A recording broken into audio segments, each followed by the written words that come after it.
actually in that first pick position. And Gord, we were just highlighting some of those differences between the way that these two teams try to prioritize their team fight engagement, with Twig being a little bit more utility-based, Sam, I think, being a little bit more individual performance-based in terms of looking for his own sort of kills. And is there an overlap, you would think, between these two junglers in terms of what they prefer to play? I think some of them are going to overlap. Like the Fenrir, I think, was an easy highlight, although it's something that I think Mike locks in maybe more than we see Sam lock it in, but still a big pick there for the Dragons. But a lot of the more recent picks specifically coming in from the Dragons don't necessarily scream something the Kings are going to go for. I'm actually also interested to see whether or not Twig will go back. Like the Najah was such a big setup machine for them in Phase 1. Hasn't really been going towards that one a lot this time around. Has a very, very diverse god pools like the Daji, the Raven. He's been jumping all around the place. But I do think that Erlong is going to be contested.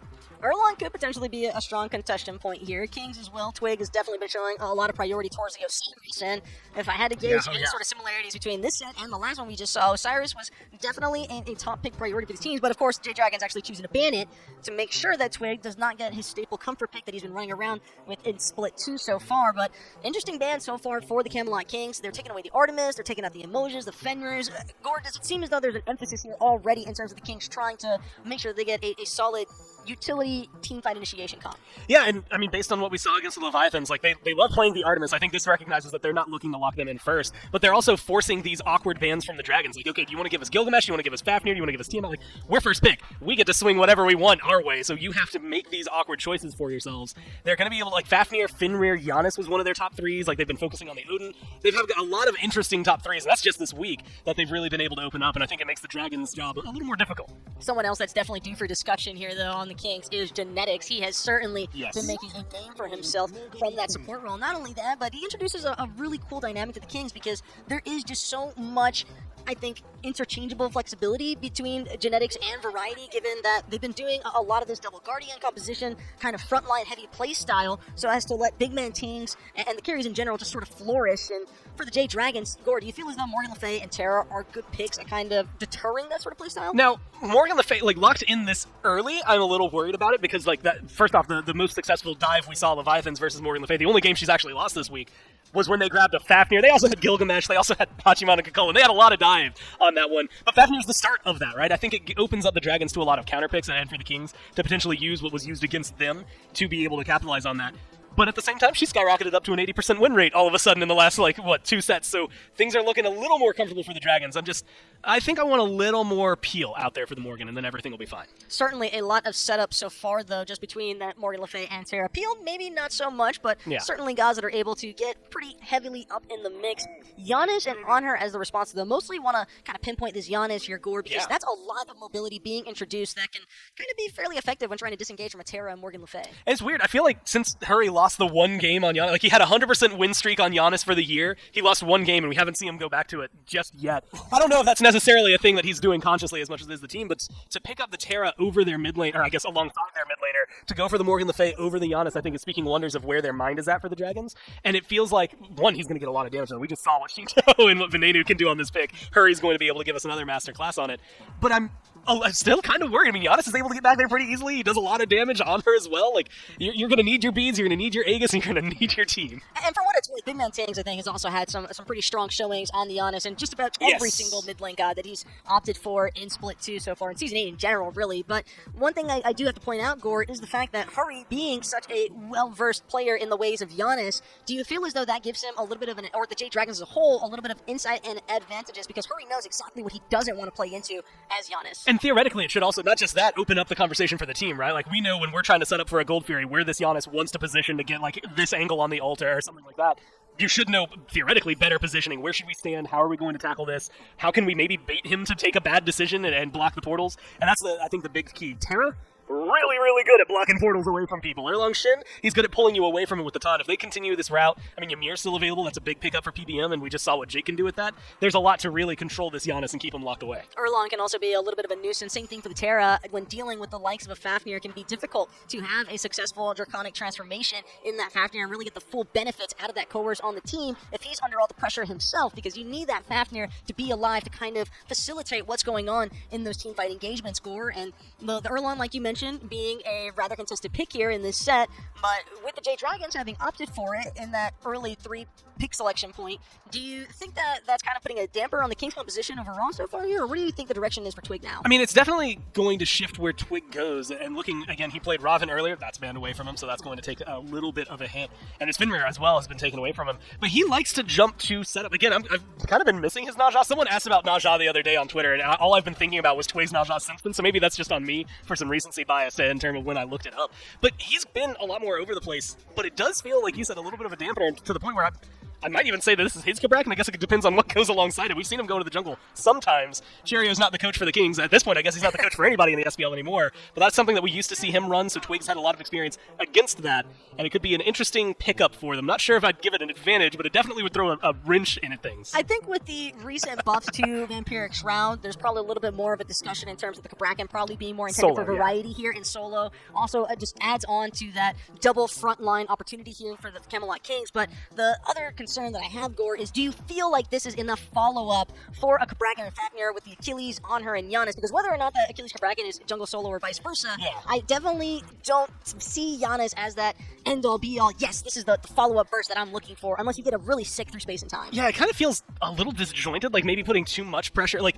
Giannis, theoretically, maybe he doesn't need all of that burst damage because Achilles as well as Kabrakan can do a little bit of their own to start things off, but at the same time, it just doesn't feel like you said, the follow-up that you necessarily want. It's not bad follow-up, but, the other side's got Morgan, Le Fay, and Izanami. Like, even though Izanami's only been seen, I think, twice and only played by the Titans so far, there's a lot more consistent follow-up and a lot more consistent setup, I think, from the Dragons. The Kings are going to maybe be competing with each other for it, but that being said, stuns from Fafnir, stuns from Kabrakan, walls from Kabrakan, as well as, I guess, stuns and executes coming from Achilles. They've got a lot of tools to work with. It's just making them work together that's going to be the hard part. And it definitely seems as though the Jade Dragons had very smart responses, because the Kings making it evident that they want side lane pressure from the get-go so as to give this Giannis a little bit of space to operate. So if Big Man Tings is mindful, then we could be seeing some powerful opportunities for the Camelot Kings here off that through space and time, but might be difficult when dealing with the likes of Izanami, Terra, Kakolan, even the Erlong Shen in the jungle screams early to mid-game pressure here for the Dragons. I got to go back and factor the Big Man Tings part of this back into the Giannis discussion, because it's one of those things. He's going to be just fine in his lane, and safe at that, right? On her changes for the Leviathans about how red hot the bolts have been.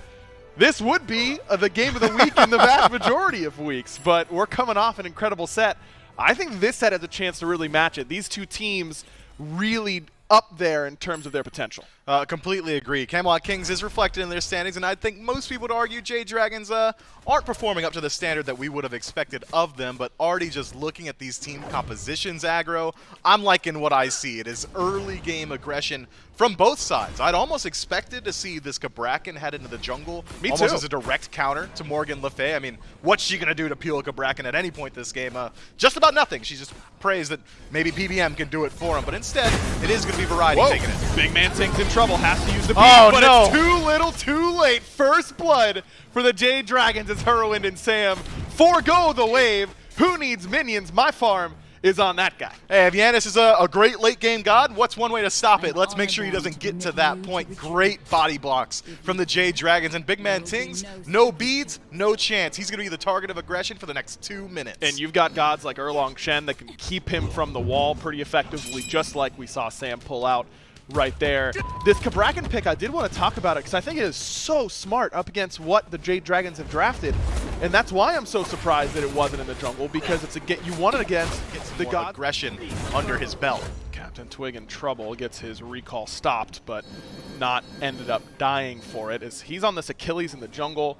And Achilles had a stint as a jungler for a while, kind of fell off from that, now potentially back. Do you think that this is the beginning of a trend, or maybe just what the Dragons saw? Fine, okay, hello, you're not allowed to go there, buddy. Hey, a little early in the game to be diving into tower. I think Achilles jungle can just straight up work. He's got good power spikes. It's a little bit easier to get that power under his belt now that you don't have to go towards the boots. It's good CC, great chase down potential as well, but it's more of a comfort pick, I'd say. Captain Twig has liked this pick in the past. It's not something that I think is going to define the meta, but certainly fits into it. Fine, okay, taking that tower shot and being forced to recall. Continue going where it's been working out for him, which is this right-hand side of the map. If they can maintain this blue buff invade in response to the Jade Dragon's pressure on the duo side, that's one answer. Variety's already used that root immunity, so it's going to cost him his beads. Ultimate from Fine, ultimate from Sam, knock up from Sam, dead Variety. 2 on the board now for the Jade Dragons, and Sam's been instrumental in both. He's real bad then. Yeah, he's real. Once he's you're real behind, bad he's worthless. Yes, once you're behind, he's worthless. But if you're ahead, you're going to be doing a lot. Genetics jumps in on this left-hand side, looking for Panda Cat, but instead will settle for PBM as Netrioid with a great impale. Mike has nowhere to go. Netrioid got it, but Twig had it covered in case Mike was able to leave. Good kill there for the Camelot Kings there, because one of the things that can set these Erlong Shen players behind is this horrific emblem. That's a relic that he really struggles against, because he just starts going 2 miles an hour in turtle form and he kind of loses all of the threat that he has. Speaking of losing threat, it seems like the Dragons might have lost theirs on this red buff invade, as Twig is here on this right-hand side. Ultimate from Fine knocks both up, and he's okay, but Sam is not. He's down to a sliver of HP, but no ultimates left in the tank for the Kings to knock him down. It's Fine okay does end up falling to the gank to Captain Twig on that right-hand side, but the Dragons may have escaped. What? Sam, not like this, my friend! Ends up getting his back canceled and stomped down by Netrioid just a fraction of a second before he went back to base. Aggro should help him get involved inside of these team fights. I'm really looking forward to this first Gold Fury skirmish, and it seems like it's the Jade Dragons looking forward to it as well. Sam for Soccer setting a trap here for Netrioid, but maybe just gets baited in. Genetics on the rotation in as well. Blink in, silence is perfect from Panda Cat, but beads are there from Netrioid. It's still nearly cost him his whole health bar. Man, half a second earlier, Netrioid was full HP. Really boxing, for that matter, in the early stages. The auto attacks and the 2 will kind of do that for you anyways. An interesting strat here for Panda Cat is kind of paying off right now. He's up a boatload of gold, but that means he's a lot of the lead, and Captain Twig's trying to take him out. But a good impale from Netrioid shoves Sam for Soccer back. Doesn't he end up consuming that ultimate as a blink in from Variety. Walls off Sam, still has the beads, and now will use the ultimate. Another beads in response from Variety as you're starting to sense a trend. Fine, okay, big ultimate forces the Aegis from Netrioid, who again says, I'm not interested in having you in my face. Variety with a good peel, but the Fatal Strike doesn't land from Captain Twig. Hurwin's ultimate is going to tear through Twig, and that's the first kill of this engagement for the Dragons, and they don't want it to be the last. Double dash forward from Polar Bear Mike, forces beads from Big Man Tings, as it is a relic fest here in this left side duo lane. Look at the relic situation on both teams. 1 relic left standing on the side of the Jade Dragons, 2 on the side of the Camelot Kings, but it's the Dragons who are healthy enough to try and pull this gold. Big Man Tings doesn't have the ultimate available, so has to walk in there the old-fashioned way. Genetics, what are you doing, bud? Can't just walk into that. Variety had his ultimate back up, but no follow-up available. A knock-up is enough to knock him down. It's a double for Sam for Soccer, as the Fury still leashed by the Jade Dragons and will get finished off. It's, 3 kills in total for the Dragons and a Gold Fury on top of that. Camelot finally established some separation, just about 3,000 gold. It's almost like play Terra, get to late game, press 4, win. Huh? What is this disrespect? Terra's hard to play, man. No, I get it, but getting an ultimate like that will win you the game easily, as Fire Giant is a call from the Dragons. Remember, neither team with a lot of relics, Captain Twig included, as he's got a Fatal Strike away, but Hurwin says no, no, no to the Captain Twig jungler for the Camelot Kings. He falls to the Wildfire from the Morgan Le Fay. 2-0-3 now for the newest god to join the battleground, as instead of the Fire Giant, the Jade Dragons elect for the Pyromancer, but they aren't super interested in committing to that either. They want the fight instead. Knock up on the Netrioid, CC chain, see you later. 3 in a row for Sam for Soccer, as the Kings start to limp away, but PBM finds a double root. Genetics the focus now. He does have his Draconic Corruption available if he needs it, but he'll use the portal instead, coming from Big Man Tings, well placed from the Kings mid laner. That's still 2 for 0 for the Dragons, and you're starting to feel this momentum go in their favor, because these last 2 fights have been a lot of fireworks, particularly the one before this one, but really have not been particularly close to losing members on the Dragon side. Look, don't get it twisted. Captain Twig with that, I like it, but the one caveat is, where's the sustain? He doesn't have any. None. No lifesteal in the build. I like that call for sure. Can't stand and fight like most ADCs would like to, especially ones like Izanami. Genetics has already jumped in, and Sam's going to make him pay for that. Good amount of damage as Final K jumps in. He's looking for an ultimate, and he'll find it. Fatal Strike too early from Captain Twig. I don't think he's found an execute yet in this game, and that has been a problem for the Kings. Good wall from Variety. Woo! Stops the advance, and Big Man Tig shoots and scores. A big ultimate onto Final K, but that's all that has gone right for the Camelot Kings now, as another big ultimate from PBM turns the tides. They only lose Final K. Captain Twig and Netrioid, on the other hand, fall for the Kings.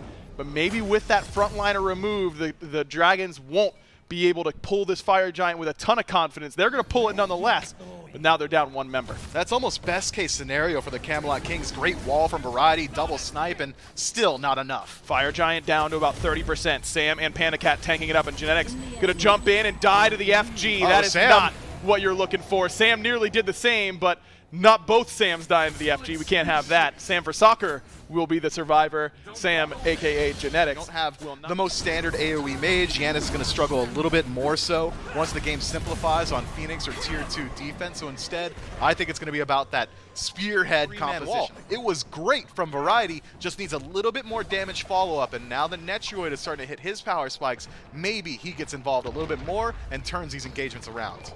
Final K has also been instrumental in getting these fights started for the Dragons and really absorbing a lot of these cooldowns. He's been doing a great job of staying up front, and he hasn't even upgraded his starter item yet. That makes a big difference for you as a solo laner when you get that Sundering Axe, so watch out for that whenever Final K does ding over to level 20. As the Dragons start crossing their T's and dotting their I's, left side Tier 2 has already fallen. They'll knock down the mid gold, then start sieging. Could even just back up to the Pyromancer, get a little bit more gold under their belt as well. Camelot Kings have not stepped up to a Tier 2 tower just yet, so don't imagine they do it here either. Instead, the Jade Dragons can pose a difficult question. Do you want to go ahead and wait it out and defend on these Phoenixes? Maybe they reset, or maybe you look to go in now. Blink in, trying to catch Hurricane, as many members have already backed.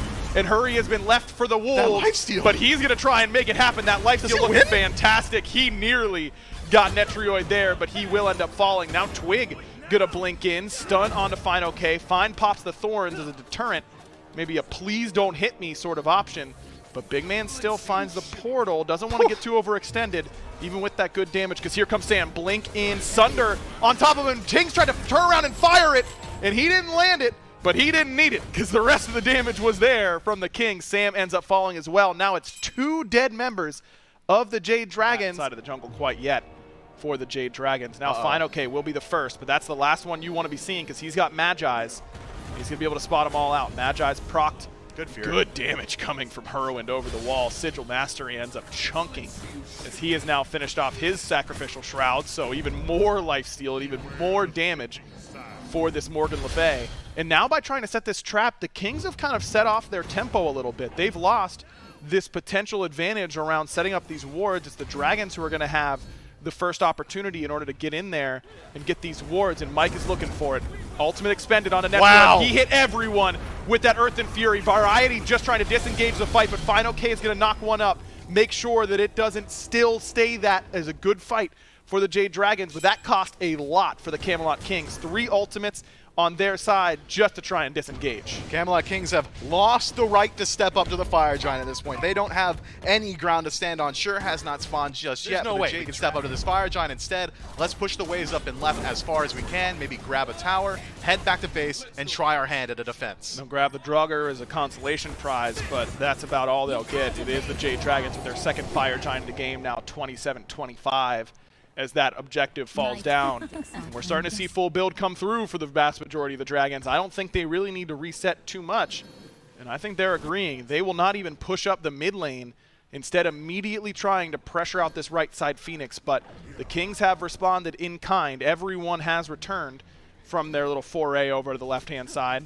And this is the only spot the Dragons can fight. They've not got a wave anywhere else. And all the Dragons have to do here, Aggro, is go in, burn some resources, and then immediately leave. PBM's gone in, tried to burn some resources with his Blink ultimate, but not really done so quite yet. Variety finds another good ultimate in the back line, but again, a lack of follow-up ends up coming to pass as Netrioid is getting harassed by Final K, and Hurricane going to step up and finish what his solo laner started. The Dragons starting to siege in towards the Titan. as the right side Phoenix falls. They've only gotten Netrioid, despite really wiping that team fight pretty cleanly. It did cost them 4 ultimates. Still 2 up here for the Kings. Double stun there onto Captain Twig, and he's in a little bit of trouble now as a good ultimate came through from Panda Cat. A better one for Big Man Tings as that knocked Panda Cat down to a sliver of HP. Variety takes the expressway to the back line, but that was the wrong side to go to. He ends up getting cleaned up, but Sam bit off a little bit too much in the mid lane. He falls to the 2-man dive from Big Man Tings and Genetics. And those are the only 2 left standing now for the Camelot Kings. They jump towards Panda Cat. Panda Cat gonna go in as the Dragons begin to commit towards that Titan down to 25, 10, 5. See ya. Game 1 goes to the Jade Dragons. Aggro, they skipped a step, man. I said go in, burn resources, get out. They went in. A hot start with that Erlong. Yeah, I think he was able to, again, the setup, I thought it was going to be a little more contested, that Twig would really want it because we saw a lot of highlights from that, but it just made things so much smoother for the Dragons whenever that 9 turns blessing comes through. I mean, you just get such big taunts, the pins are so good, and realistically, it's difficult. Earlier in the first set, what you could see is with an Osiris on your team, an Erlong on your team, I think there was a Rom on your, like, a lot of attack speed. It's much easier to itemize against them then. Here, are you really going to try to focus down just the Erlong? Nah, Sam's going to have the time of his life, and he got a lot of it throughout that game. Not only that, but the follow-up that he had as well from Morgan. Hurrywin on that Morgan Le Fay. It was just so much burst damage. It was a lot for the Camelot Kings to actually try and keep up with, especially once you fall behind against such a heavy burst composition. It gets really hard, Gore, to try and rein things back underneath control. And I also think that Captain Twig here, specifically on that Achilles, this matchup definitely panned out, I guess, with that risk versus reward kind of territory that's usually involved with these sort of warrior matchups in the jungle, where if you don't get that early start, like what we saw happening for Sam, usually you're just on the receiving end of all that aggression. I mean, well, Goran, you talked about the Kings needing to hit the drawing board. They're going to be first pick one more time here for the Camelot Kings as they tried to ramp things out to a 3-game series, like what we saw in set number 1 today. But what are some of the adaptations that you would like to see the Kings make for game number 2 here? I really liked the Fafnir first pick, but I will say, like, the Giannis, I think it was more the things around the Giannis than the Giannis itself, although it wasn't a big pick for teams prior to this. I wouldn't mind seeing them maybe try to make a pivot. That Morgan treated a lot of these teams pretty well, maybe not them in their first matchup where they picked her up, but going for something like that, they Baba Yaga as well, they played that. I think Merlin was there yesterday. There's a lot of options for them in mid that I think open up a lot of the conversations, but it really does come down to the Kabrak and Achilles. I think their top 3 were fine. I think that's where I pivot. Maybe you change something up a little bit in the solo lane and then change up maybe where the jungle is going as well, which admittedly wasn't Twig's fault. He just had a lot of bans his way. And that's the thing, is that Twig having to prioritize his gods so late in the draft really just gave a prime opportunity for the Dragons to punish, I think, and that was kind of evident with how they chose to prioritize their picks and bans as well. Made sure to lock in Sam's pick in that third pick selection so that they could really just harbor in on trying to make Twig as uncomfortable as possible. And while they were successful, I have to keep noting, Kings, they don't seem to really want to bother trying to deal with all the pressure that Artemis has been bringing to light in these dual lanes. But side lanes in general, Gore, how do you think that played out for the Kings? Honestly, it was one that just didn't quite fall in their favor. Again, early game, it felt really fine. The minute Sam got involved, though, is when things, I think, started to fall apart for them. And that's the shakeup that I think they had to deal with and are going to have to deal with. Because Artemis being gone, theoretically, that makes things so much simpler, right? Hey, I don't have to worry about that. But Panda Cat was willing to pull out a lot. They had to ban the Artemis and the Uller and the Rom last time around. And even then, you had a very good game on Izanami, of all things. Like, not even a next top Hunter that's technically there for the tier list. So I feel like, at least Hunter-wise, like, Artemis makes sense to get rid of. But maybe for the last 2 bans, if they haven't picked one up by then, maybe that's where the Kings can also alleviate some stress and focus elsewhere. Well, after a lot of deliberation, the Kings have decided upon Gilgamesh in that first pick position, but the response from Jade Dragons to immediately look for the Amir, I like this because it introduces some solid control for the Jade Dragons. Yes. It's fairly open-ended in terms of which direction they want to try and take the center pick, whether it's opting for a little bit more of that early to mid-game pressure or just more of that setup in general. But also want to note, we have seen some opt for a Wheelish in these sorts of predicaments when dealing with the likes of Gilgamesh. Do you think that might be a possibility here? I wouldn't mind seeing it. I don't know. I guess technically with Morgan Le Fay, there might be some synergy. Like, there's maybe a conversation to be had that 3v3 comes, let's just kill people, like Ymir plays setup, everybody else follow through.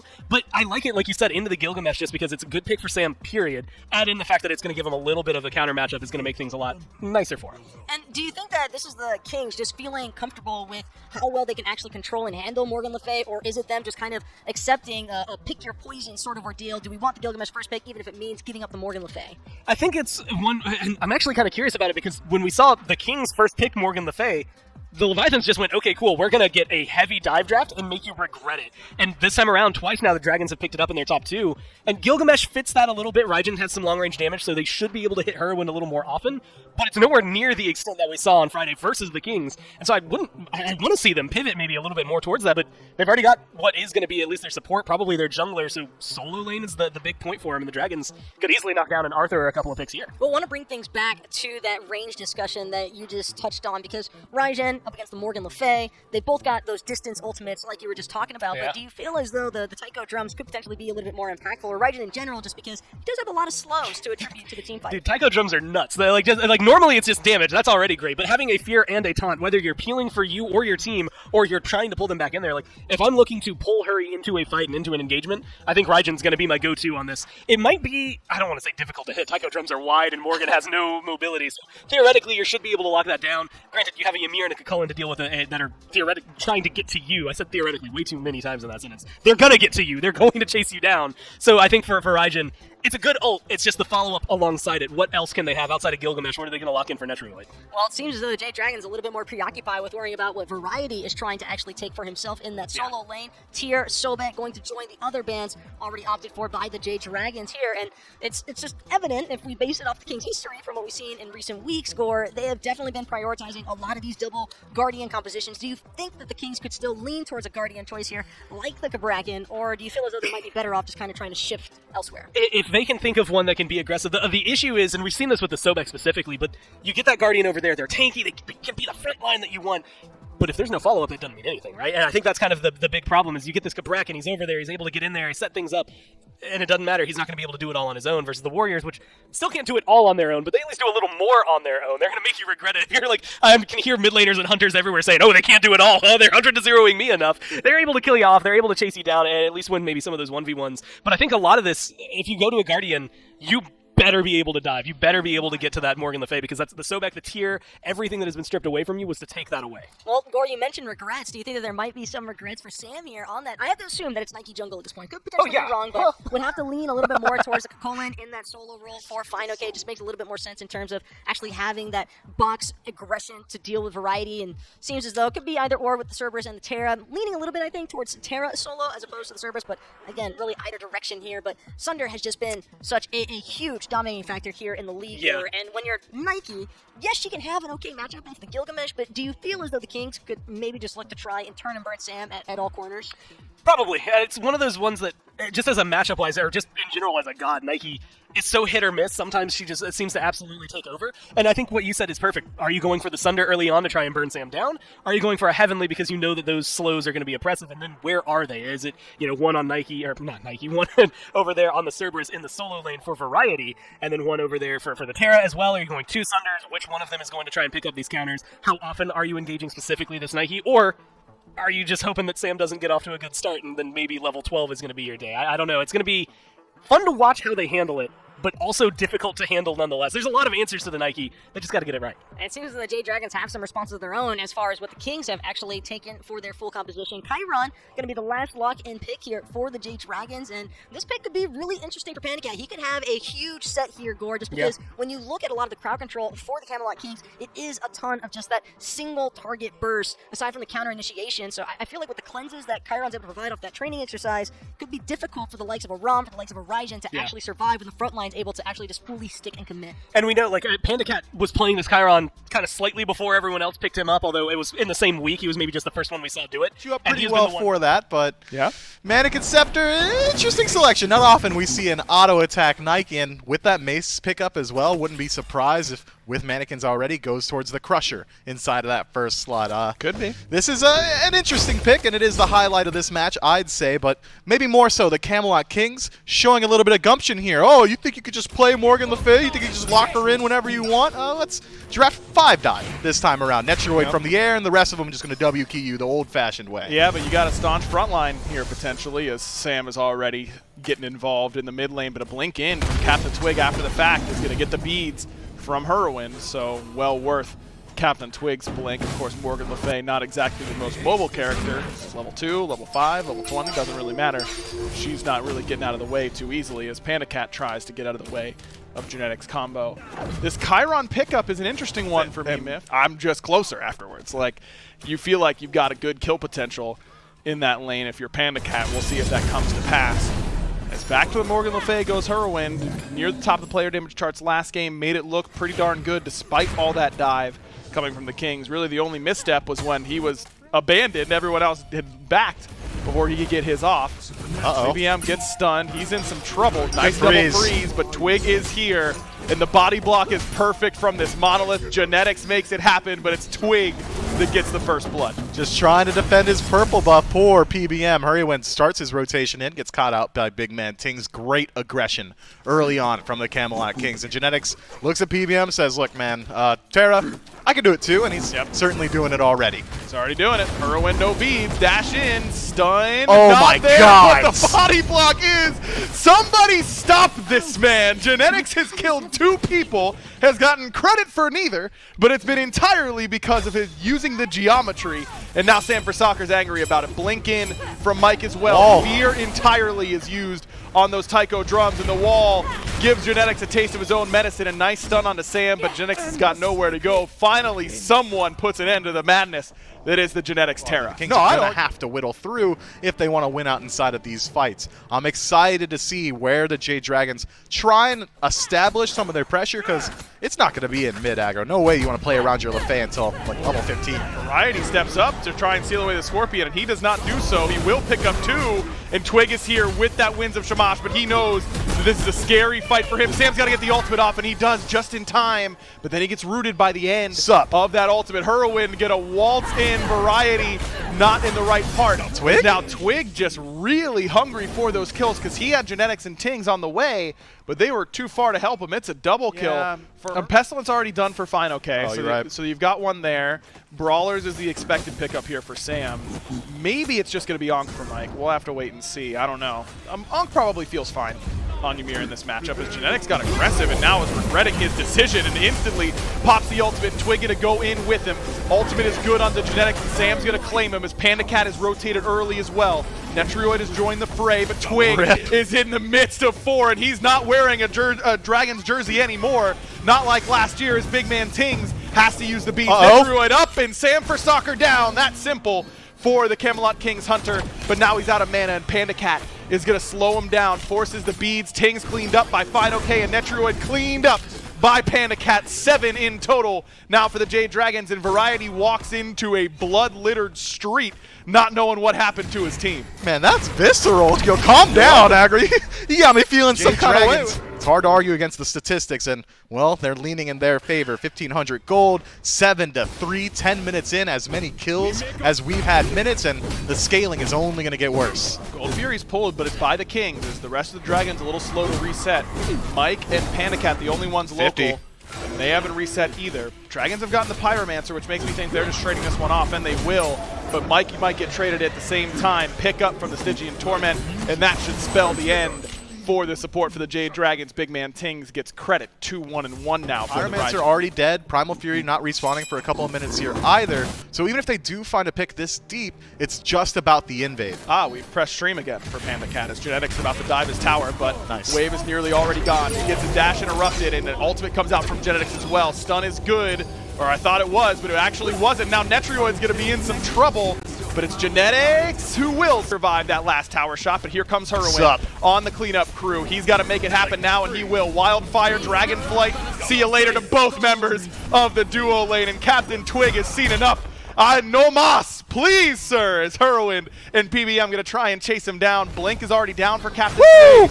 Wall is perfect. Winds of Shamash there is a disengaged tool, but PBM with that wing blade undeterred. Are you seeing what I'm seeing, Agger? I'm seeing a level 10 Gilgamesh and a level 10 support running them down. Yeah, that is tough. Yeah, Fine OK puts an end to that level 10 jungler running away, and now Variety walled off yet again from PBM. Rampaging is the right word for Hurrywin. 5 in a row for him. 5-1-5, been a part of 10 of the 11 kills for the Jade Dragons.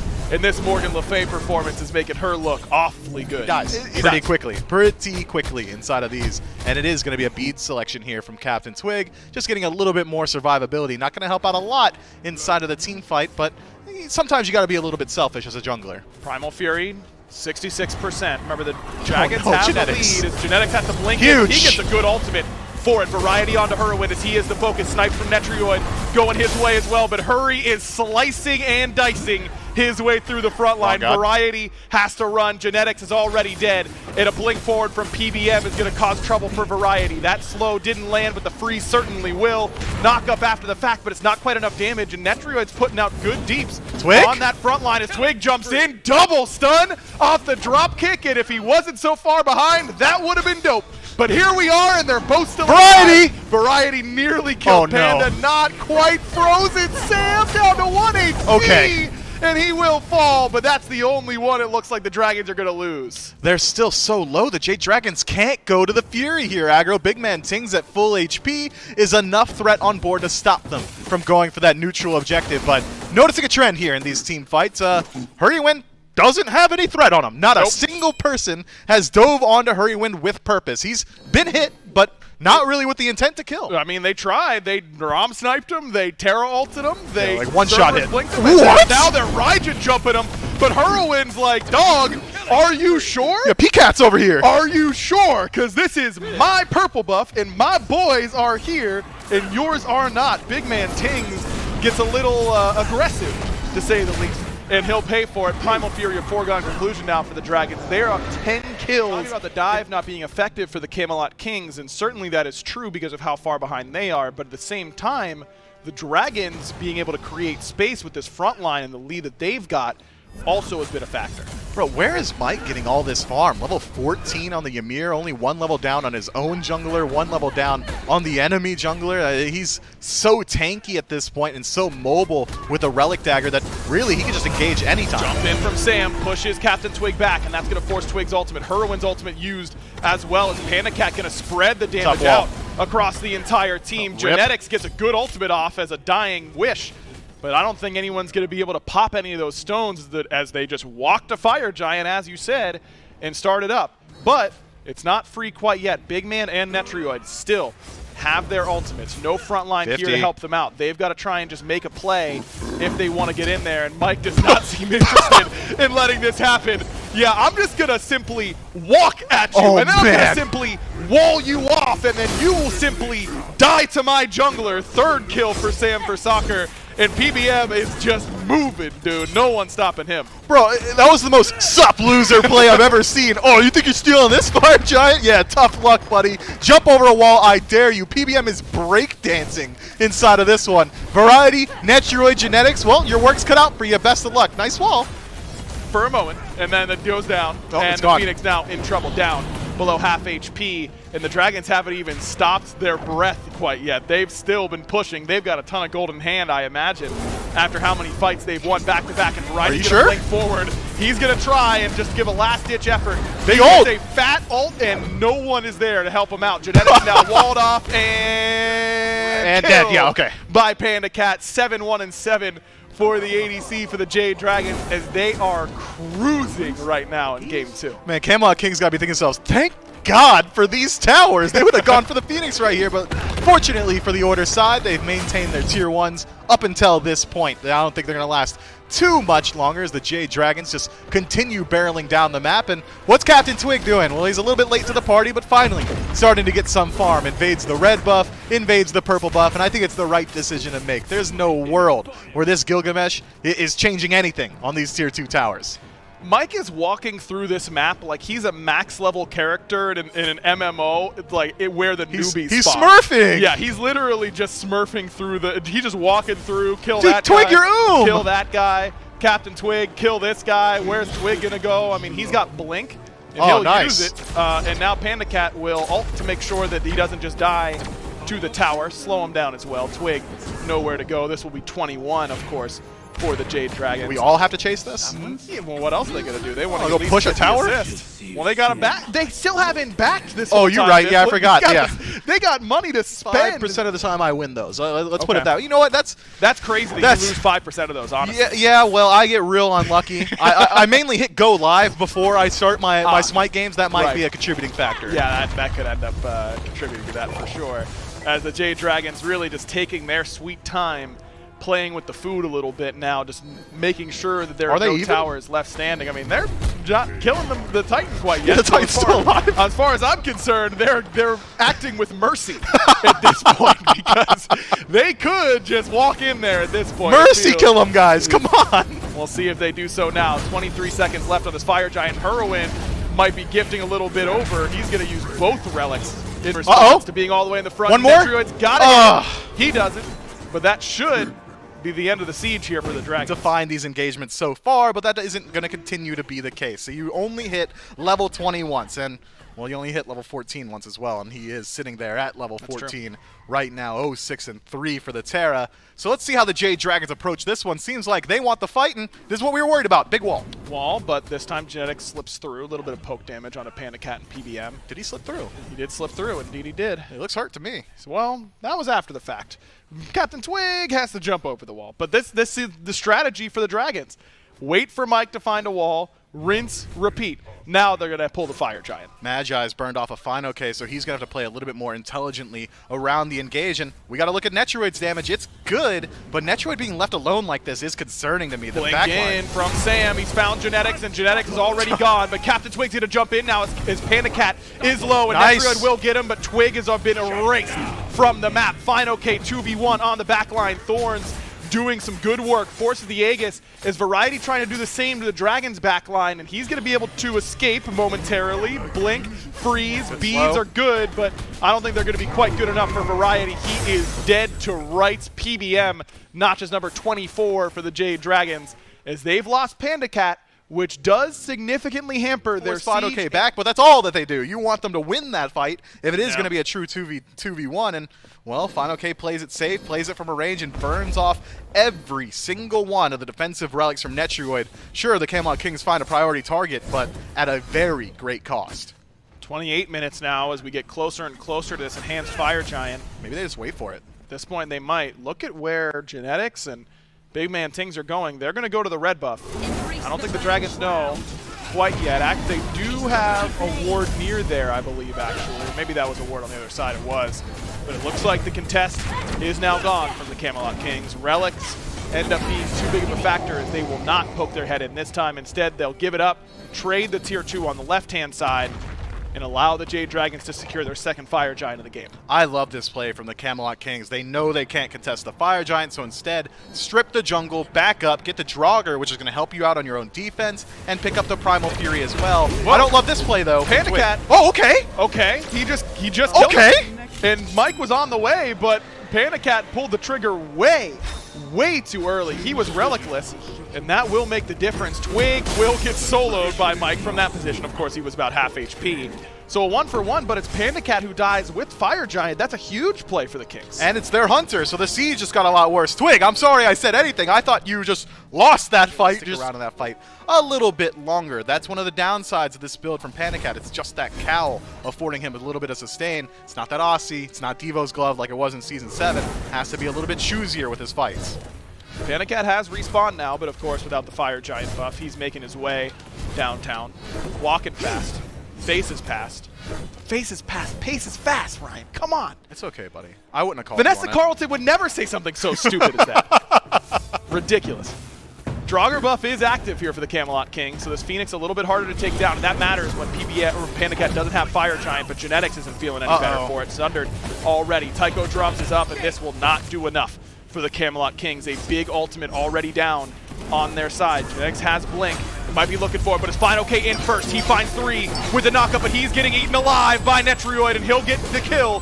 But he will not get up into the sky. Knocked down by Panda Cat. Sam goes down to Captain Twig, and it seems like things have stabilized for a moment here for the Camelot Kings. 2 for 2, but they're on the defense, so they can get back and heal up on the fountain. The left side Phoenix will fall, and now Panda Cat is caught. Has to use the Aegis. Good freeze from PBM, and Genetics won't find the stun. Variety still trying to go forward, but there's a lot of damage waiting for him on the other side. The Kings not deterred, jumps over that Ymir wall, and Mike is the one who's left alone. He is dead to rights, you'd think, but a huge Pridwin shield will prevent it.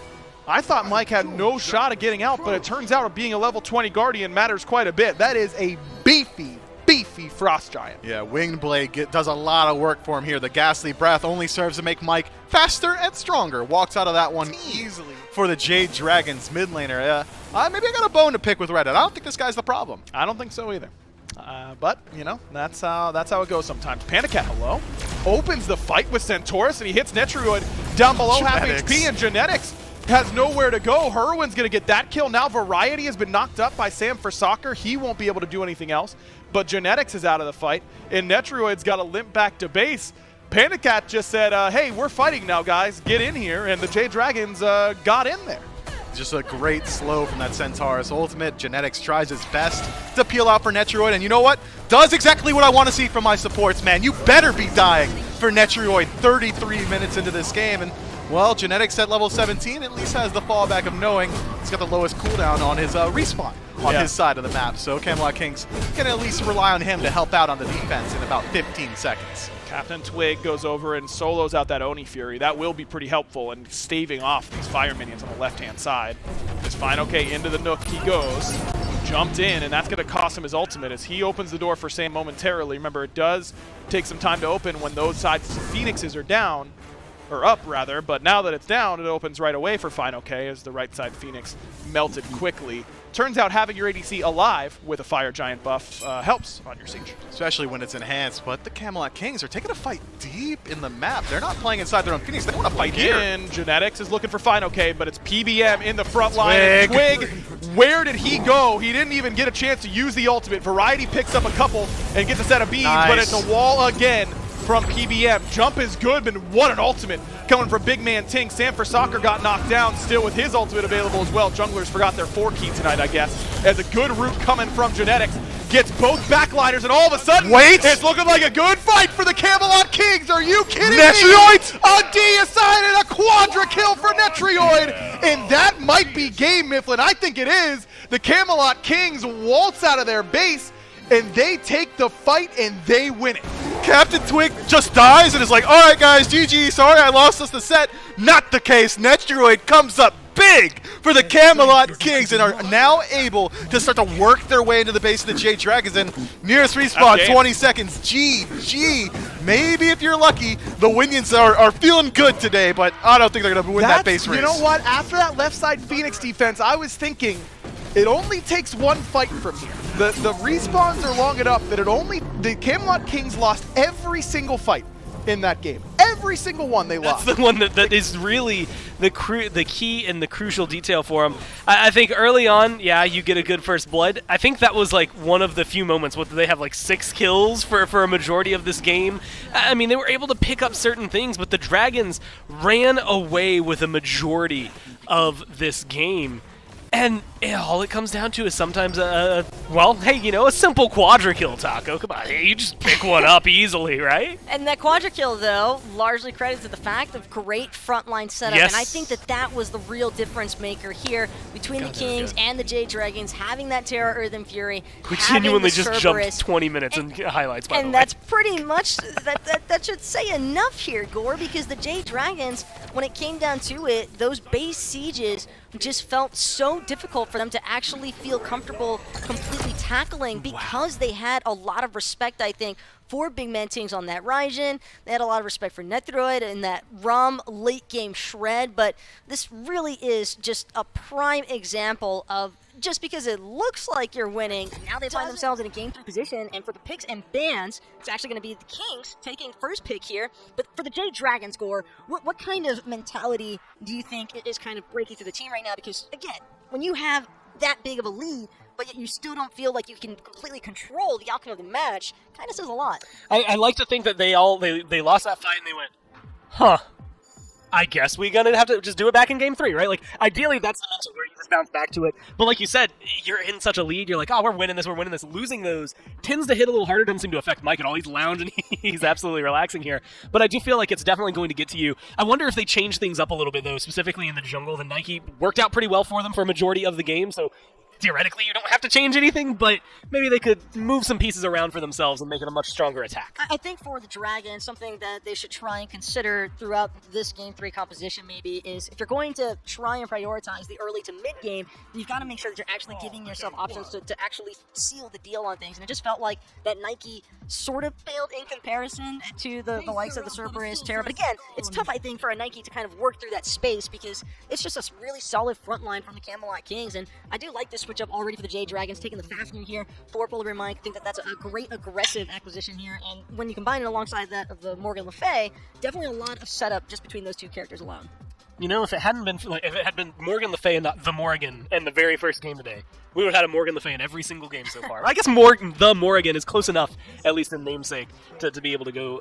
We'll be lenient about it either way. I think this is such an interesting draft from the Dragons to me, just because the fact that first off you get this Fafnir, it was taken away from you last time, and in the first game it was picked up by the Kings. This is the first time we get to see Mike piloting it. But this Fenrir is also a big one. Banned by the Kings the first time, banned by the Dragons the second time. Like Fenrir is like the no-go zone. No one wants to let him through, and it's a great pickup for Twig. I mean, look, he just won a game at 3-8, but by no means was that necessarily his performance that wins them the game. I think this is a good chance for him to kind of showcase what he can do. Fenrir, though, might have some struggles when trying to deal with Morgan Le Fay and Fafnir alone. A lot of disengage between those two characters, like we already touched on. And the Izanami snap lock in that third pick position.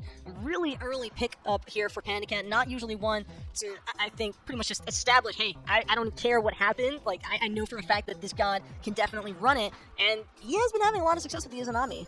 I mean, looked good in game number 1. Makes sense to kind of run it back. I am wondering what, I guess maybe the matchup versus Terra really is the one that's going to be most fruitful for them, because that's what he was alongside the Terra earlier. But with the Fenrir there, the Raijin, I mean, Izanami's safe, does decent damage. She's not, again, at the top of everyone's radar, at the top of everyone's list, but she's never really been bad. She's just always kind of right in the middle of me. You have to remember her attack speed steroid on that Sickle Storm, I believe 75% Taco. when it's fully maxed out. And it's strong, Gore, yes, but at the same time, Izanami's escape, by far one of the more telegraphed escapes out of the Hunters in the game. And it might be difficult for Pandacat to actually maneuver when dealing with the likes of a Terra Raijin and the Fenrir even, because all three of those gods on the Camelot Kings already having great ways to kind of reveal Izanami when she's looking for that immediate escape. So it's definitely been established here, at least for what it's worth, that the Jade Dragons are looking to be the primary initiators here. And again, game 2, they definitely had full control of that early to mid game. It's about transitioning that lead into the actual game end that I think they have a little bit more in their back pocket for with this kind of shred through objective. It feels good for Panda if, like you said, they get to be aggressive, right? Like, if they're running at the Kings, they're feeling way better than running away from the Kings. And honestly, the power, the way the builds are going right now, I'm really excited to see more Izanami. Granted, it's only been 3 times, I think 4 times total this year, and most of that was Cyclone Spin. Now we've got Pandacat putting his name on that twist as well.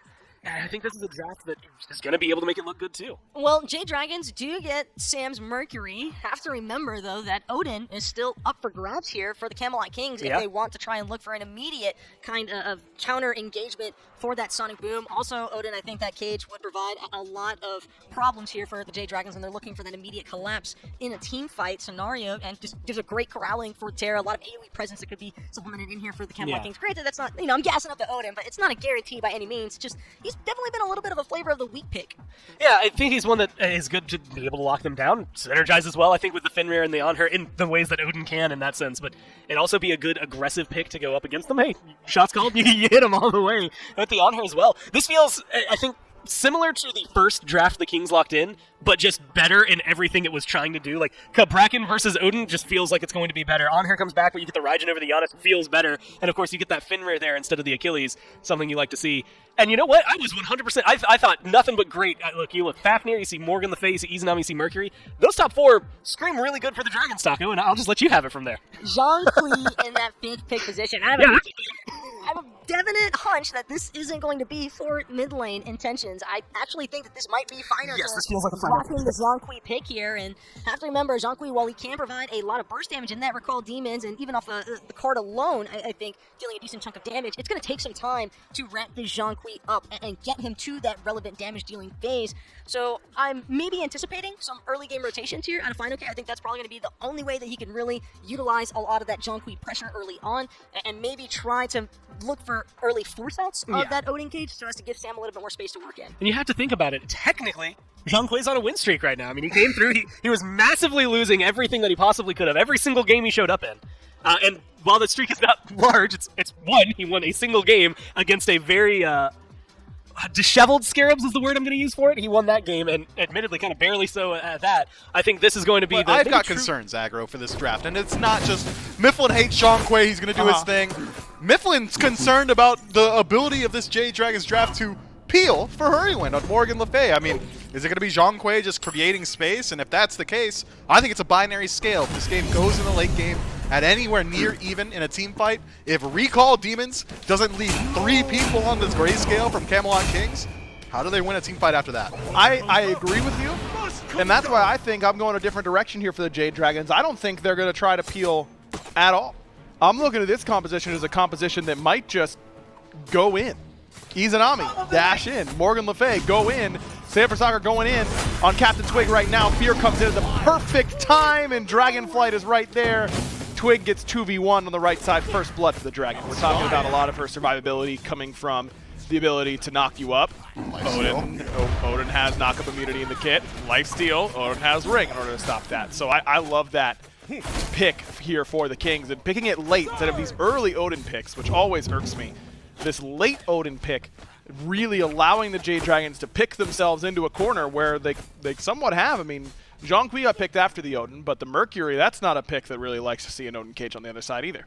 And even the Fenrir just alone in a Morgan Le Fay is incredibly good. The Dragonflight won't work against Brutalize. One of her best escape tools is the movement speed, yet doesn't work against Brutalize. Can fear him off if she's got that mastery available to her, but the second that's down, gotta think Twig's just gonna go ahead and gun it for her off the deep end here. Listen, it's real high-res hours. It's after 6 o'clock. Those of you who have been around a long time, you know how it goes in these longer days. That's sometimes how it has to be.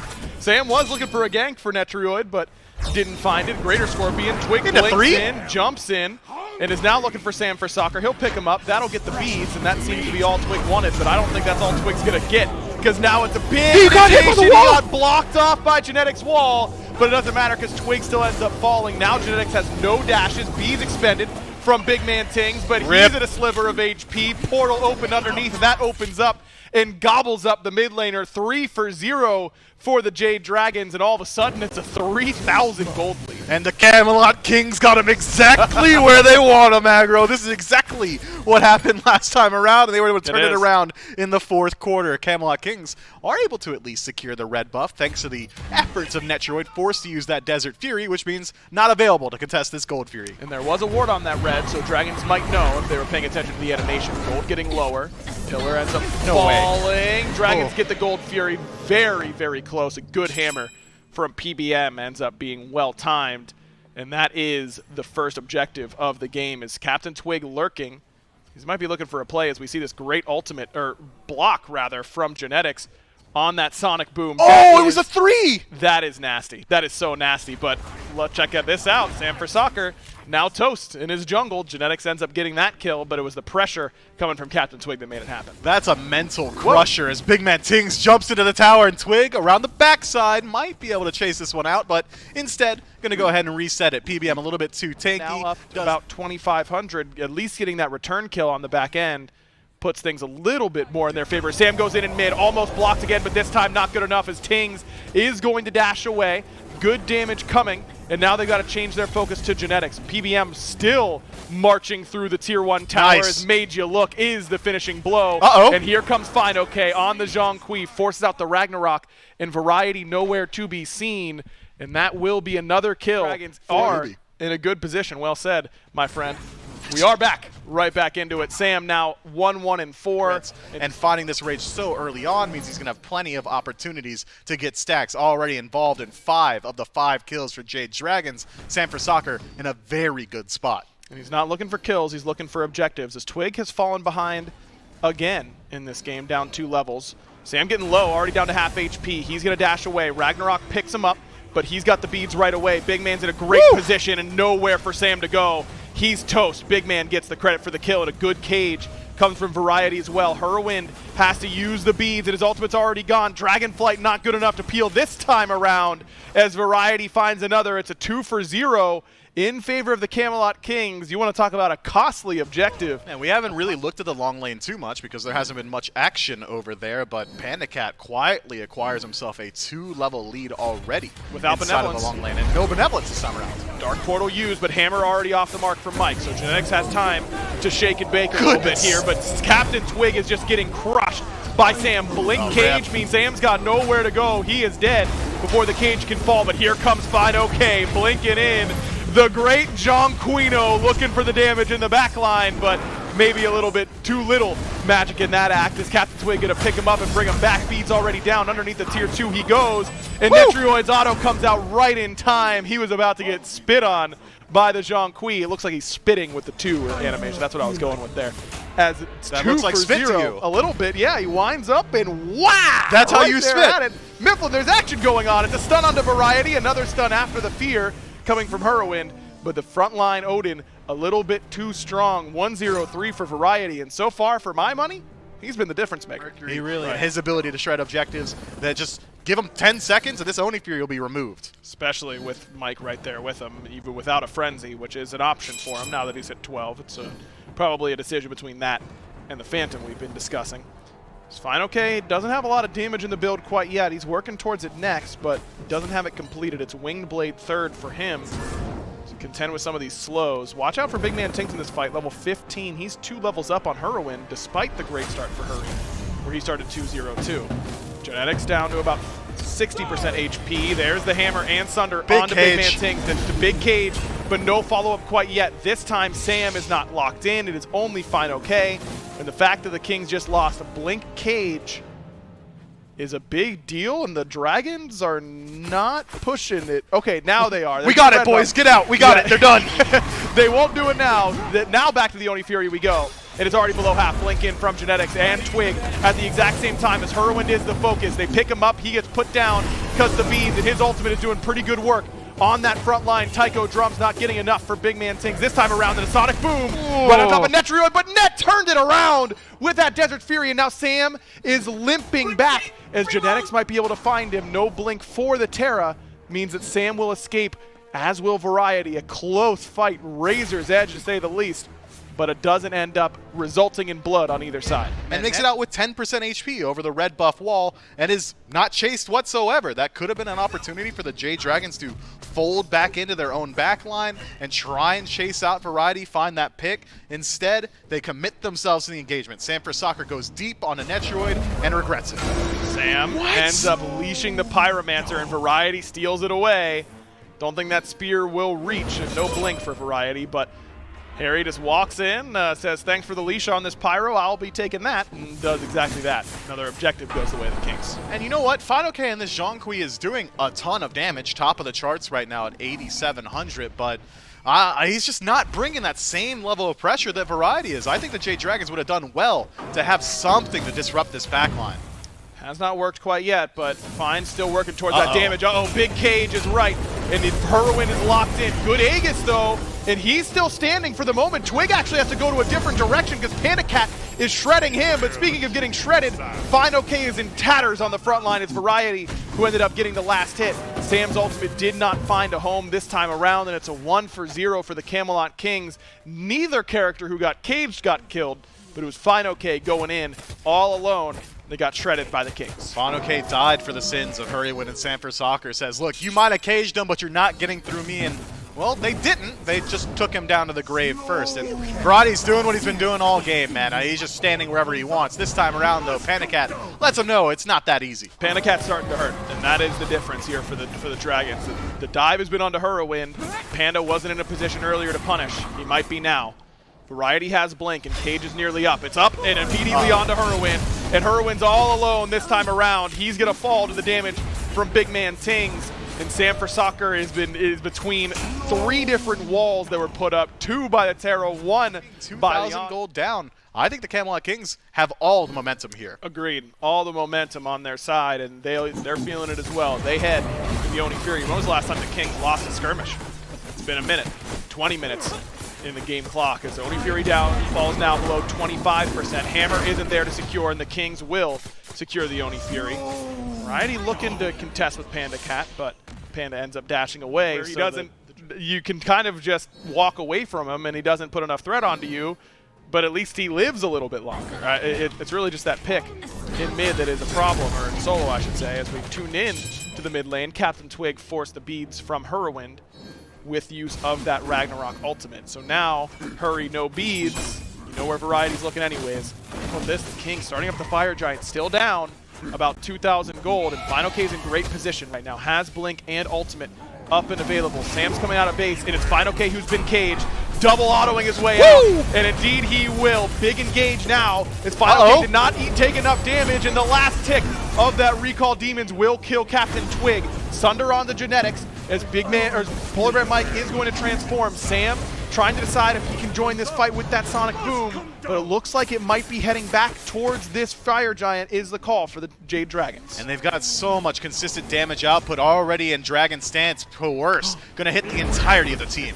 Hurwin's taking some damage from the Fire Giant. FG below 40%. Final K has to beads as he contests with the damage from the back line, as now the Dragons are off the FG, and it's the Kings on it instead, but they don't have the damage quite yet. Genetics has fallen into great ultimate coming from Sam for Soccer, gets him into the back line, but now he needs assistance, and assistance he shall receive. Sam is gonna live, and it's a double kill for Panda Cat, making him 3-0 on the match. Big Man has so many low health members in front of him, and he'll Thunder Crash in to confirm one, but he's gotta die, says Mifflin. I don't think he will. Too healthy on the Raijin. He's healthy, but there's 3 members of the Dragons there. PBM if he lands the hammer, if Hurrywin connects to anything, but instead, Big Man Ting's given so much respect off of the Thunderclap into 4 members. That is a tough one, but big note, Sam for Soccer finally getting some stacks on those Rage. Gonna get a little bit more consistent damage out of them, but it's been tough rolling. That all goes wrong when the Camelot Kings decide that, you know, this John Queen, you know, let's get on him. No, that's not how it works. He's too tanky.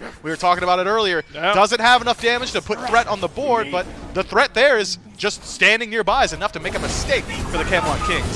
Spinning onto him, and Jade Dragon's right back towards the Fire Giant. Mike has the upgraded Frenzy ready to go as the Blink ultimate hits everyone for Genetics, but then he walls off Captain Twig, so that Ragnarok doesn't do a whole lot there for the King's jungler. Fire Giant reset, half HP. Sam and Final K just hit the back button and Dragon split off. Panda Cat and Sam for Soccer end up 2-manning this Primal Fury, and that can matter in percent increased damage of the Fire Giant. When we saw how quickly they can do it anyways, it's got to feel pretty good. It does, but you got to close gap onto the Fire Giant in order to apply that. And who's got the defensive positioning right now? It's the Camelot Kings, but there's a smorgasbord of wards on the map. I think Jade Dragons might legitimately have vision on it. Variety has to use the cage, but it's defensively. The back walls are already down as Final K into the back line gets Aegis from both backliners. Wow. And a lot of damage on top of that. Huge play, and here comes Sam. Cleanup for the jungler, and a great stun from PBM onto Genetics. Final K low though, and Captain Twig will claim him. Captain Twig gets a double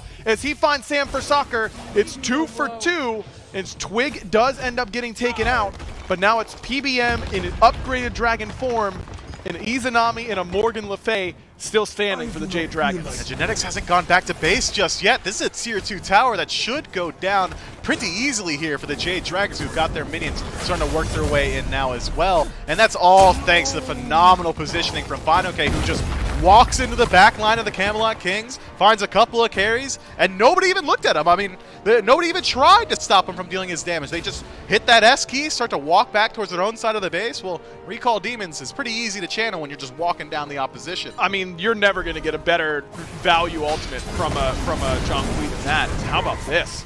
Jade Dragons don't back. They head straight to fire, but so great fast. pickup by Doug. They are on ward vision. Big Man Tings nearly has his Taiko drums back up, but Fire's getting Point low. toss. Blink in from Genetics, and the Jade Dragons have gotten the Fire Giant. Genetics knocked up, and that might slow him down enough, but a great double root. Panda Cat has to use both relics in order to try and escape, but Big Man is hunting. You can feel that he wants to jump forward, and jump forward he will directly into the hammer, but Panda Cat wasn't on the same page. Blink Cage from Variety gets Panda Cat once again, but he'll be able to dash out as Final K has rejoined the fray, and here comes Sam. Double kill already, and looking for more. Sonic Boom charged up. Netrioid has to use the ultimate. He loses that trade, but it's Twig who came over the top in order to help him, but Netrioid's still dead. Captain Twig now hammered and toast That is 4 for 1, and the Jade Dragons might be marching on the Titan. Camelot Kings thought maybe they had an opportunity to re-engage after that Fire Giant. Not the case. Jade Dragons were moving in with numbers, so Panda Cat left alone up against Variety. Well, your damage is down, bud. No more Bird Bomb. You don't win these. Gotta hit the autos, though, from Panda Cat. Good jukes coming from Variety. One jump will do it, but he'll use it in order to escape. But Variety did great work, not just damaging Panda Cat, but buying time. Mike does have that Fafnir ultimate up and available. It's a matter of if they go for it. I don't think they can end anymore. They're going to get this mid-Phoenix, and that should be it for the Jade Dragons. Camelot Kings, as they've shown, all they need is the door to stay slightly open. And then there's still Sunshine. Now a good button, to say the least. One of the best. I think that's the best stim in the game. You were talking about Izanami earlier. I think it might be Seething Howl. I was thinking of attack speed stims, but you're right. I mean, Seething Howl is just the best stim in the game. No doubt about it. Between the runes you get, the lifesteal, the power, it's all there for the Fenrir. Interesting choice here by the Jade Dragons to not go to duo side, especially with Oni Fury coming up. Agreed. A little curious as to why they're going to this side of the map in order to try and make it happen. And as you highlighted, it's pretty hard to split push when they're this far apart. And instead, it is going to be a true 5-on-5 engagement. Keep your eye on Fine OK. I think he's going to spell the engagement for the Jade Dragons. And all the Dragons have to do is survive this cage. If Variety doesn't get a ton of value off the initial, I mean, that's the Camelot Kings game plan gone immediately. Big pillar stun from Netrioid and then a follow-up stun from Genetics. Just got the beads away from Fine OK. And now that dive becomes a little bit worse for the Jean just spawn. They've got this poke damage between the Morgan Le Fay, Fafnir Hammer, little card from Fine OK. Those can make the difference. Check out the option for Fine OK. It's not Sacrificial Shroud, it's Blood-Soaked Shroud. It's a little bit different for him here. A lot more protections afforded to him. Doesn't want to sacrifice any of his HP, knowing that he has to be that frontliner for his team. I think it makes perfect sense. His Fire Giant pulled. Mike taking some damage from it as well. Fine OK eating damage from Big Man Tings. And walking through the firewall as it spawns. A little bit of unlucky timing there for the solo laner for the Jade Dragons. And with that, the Camelot Kings have regained some footing in the jungle. That's so often the battle of these late game Fire Giant fights is how close can you get to FG. Well, the Jade Dragons, they know they might be close, but they don't care too much. Frenzy and Coerce pop. This is going to be quick on the Fire Giant. Genetics knows it. Blinks in right away, and fire is gone. The Jade Dragons have claimed it, and Genetics and Variety are a foregone conclusion in the enemy backline. Jump away from Variety. Too little, too late. 3 in a row now for Heroin. Twig's going in. He needs to find someone, and Sam is low. Big Man up and over the top. Panda Cat's going to fall as well. And now it's just the front line left for the Jade Dragons. Big Man's Aegis. Perfect hammer there from PBM right on time. And now it's just Captain Twig and a dream for the Camelot Kings. And Morgan Le Fay is sick of the Dreamers. 5 in a row for Heroin, and that does it. Jade Dragons stumble in game number 2, but they pull out the 2-1 victory over the Camelot Kings. They could just walk down the center of the map. Fine OK, full HP. Heroin, full HP, and as is PBM. This is a leisurely stroll for the Jade Dragons, and it's all off the back of one team fight. Camelot Kings a little bit overeager to get in towards that Fire Giant. Once Coerce is popped on 5 members, once Frenzy's popped on 5 members, and we saw what their burst looks like without it. Yeah, that Fire Giant never stood a chance. Genetics is back up as it's starting to get low, and no one else is coming to help him. Variety up in a moment, but not enough. The Jade Dragons do end up finding the victory over the Camelot Kings. Right in that weird area where they were starting to fall behind, and this one, admittedly, Taco, it was kind of close for a little while there. I mean, the Dragons end up coming out on top with a couple of good fights, but the Kings kept it incredibly back and forth. You can bring as many walls as your heart desires, Gore, but at the end of the day, if you don't have the burst damage to compete, Jade Dragons kind of just eating the Camelot Kings alive. The burst damage just so overwhelming, most particularly noting that of Sam Soccer's performance and Hurrywin. I think that they both had great executions on the Mercury and the Morgan Le Fay, and their impact was definitely felt throughout these mid to late game team fights. Yeah, I mean, you get to see Sam just put on an absolute clinic at a certain point throughout this game, and I'm going to say Morgan, as after yesterday, I was a little timid about where she was going to be. I was like, man, the one like super competitive game we got with her, she didn't look too hot. So let's see how she's going to translate to it. And I think everyone today, I mean, even in the game that they lost, she was able to look really good there. What is that? 7-2 and 8 for her a win. So definitely something I expect to see tomorrow, maybe coming up in the next couple of weeks. But also just between Hurry, between Sam, the damage output they Incredibly had. deceiving draft, I would say, from the Jade Dragons there to wrap things up for game number 3. And like I just mentioned, Jade Dragons now moving up to that 5th place position. They're going to be 3-3 now in those standings out of the 6 sets that they have played so far. Olympus Bolts still leading the way, and Camelot Kings sitting pretty still at slot number 2. But of course, we've got plenty more games to come for tomorrow's sets. We've actually got some really fun matchups. I think the Solar Scarabs versus the Valhalla Valkyries should be a relatively interesting set to see how all of those roster debacles are essentially going to pan out here for the Solar Scarabs.